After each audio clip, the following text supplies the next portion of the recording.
പഹൽഗാം ഭീകരാക്രമണത്തിന് ഇന്ത്യ അതിശക്തമായ മറുപടിയാണ് പാകിസ്ഥാന് നൽകിയത്.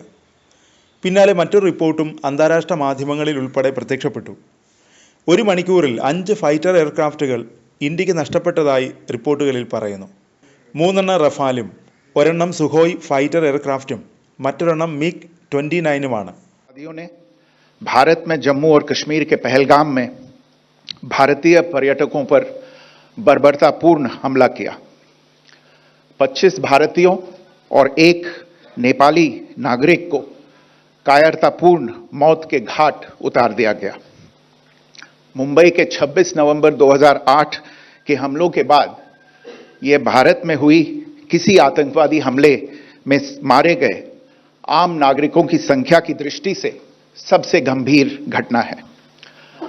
पहलगाम का हमला अत्यधिक बर्बरतापूर्ण था, जिसमें वहां मौजूद लोगों को करीब से और उनके परिवारों के सामने सिर पर गोली मारी गई।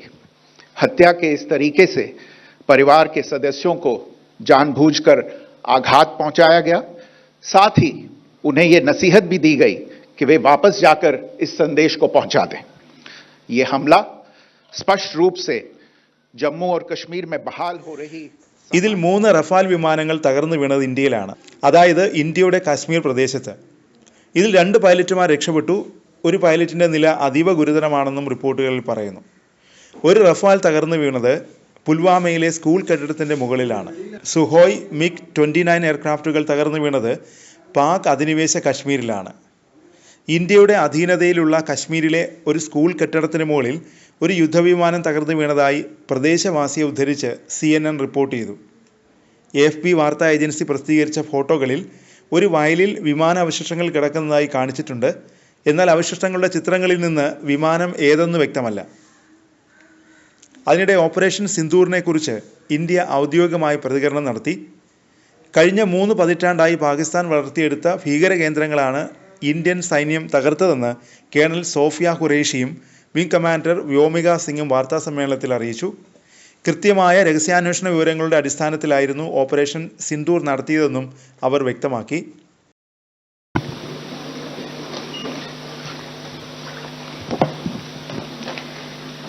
सुप्रभात देवियों और सज्जनों, मैं कर्नल सोफिया कुरैशी और मेरे साथ विंग कमांडर व्योमिका सिंह आज आपको 6 से 7 मई 2025 की रात 1:05 से 1:30 बजे के बीच भारतीय सशस्त्र बलों द्वारा अंजाम दिए गए ऑपरेशन सिंदूर के बारे में जानकारी देंगे।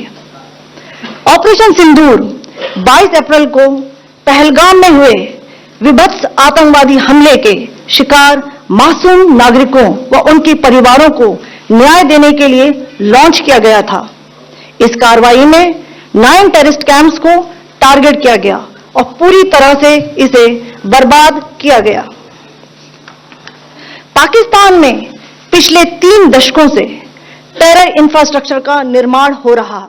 സാധാരണ ജനങ്ങൾക്ക് അപകടമുണ്ടാക്കാത്ത വിധമാണ് ആക്രമണ കേന്ദ്രങ്ങൾ തെരഞ്ഞെടുത്തതെന്നും അവർ വിശദമാക്കി. വാർത്താസമ്മേളനത്തിൽ വിദേശകാര്യ സെക്രട്ടറി വിക്രം മിശ്രയ്ക്കൊപ്പമാണ് ഇരുവരും പങ്കെടുത്തത്. കൊളാറ്ററൽ ഡാമേജ് പരമാവധി ഒഴിവാക്കുക എന്ന ലക്ഷ്യത്തോടെയാണ് ആക്രമണത്തിന് വേണ്ട ആയുധങ്ങൾ പോലും തിരഞ്ഞെടുത്തത്. പൊതുജനത്തിന് അപകടമുണ്ടാകാതിരിക്കാൻ ഏറെ ശ്രദ്ധിച്ചു. പാകിസ്ഥാൻ്റെ സൈനിക കേന്ദ്രങ്ങളൊന്നും ഇന്ത്യ ആക്രമിച്ചിട്ടേയില്ല. അതീവ സൂക്ഷ്മതയോടെയായിരുന്നു ആക്രമണം നടത്തിയത്.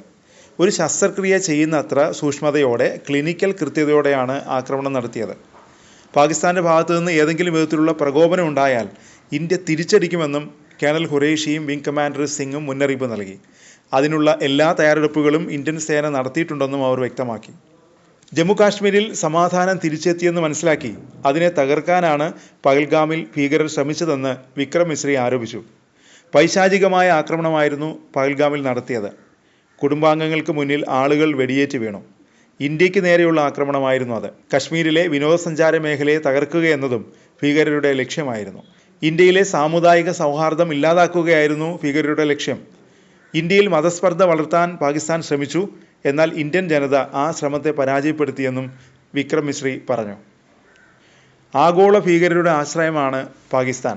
2008 ശേഷം നടന്ന ഏറ്റവും ക്രൂരമായ ആക്രമണമാണ് പഹൽഗാമിലേത്. അതിൽ പാകിസ്ഥാൻ്റെ പങ്ക് വളരെ വ്യക്തമാണ്. അതിർത്തി കടന്നുള്ള ഭീകരപ്രവർത്തനങ്ങൾ ഇന്ത്യ അനുവദിക്കില്ല. TRFനെ പോലുള്ള സംഘടനകളെ ലഷ്കറും ജെയ്ഷെ മുഹമ്മദും ഉപയോഗിക്കുകയാണ്. ഭീകരരെയും അവരുപയോഗിക്കുന്നവരെയും നമ്മൾ തിരിച്ചറിഞ്ഞു കഴിഞ്ഞുവെന്നും വിദേശകാര്യ സെക്രട്ടറി വ്യക്തമാക്കി.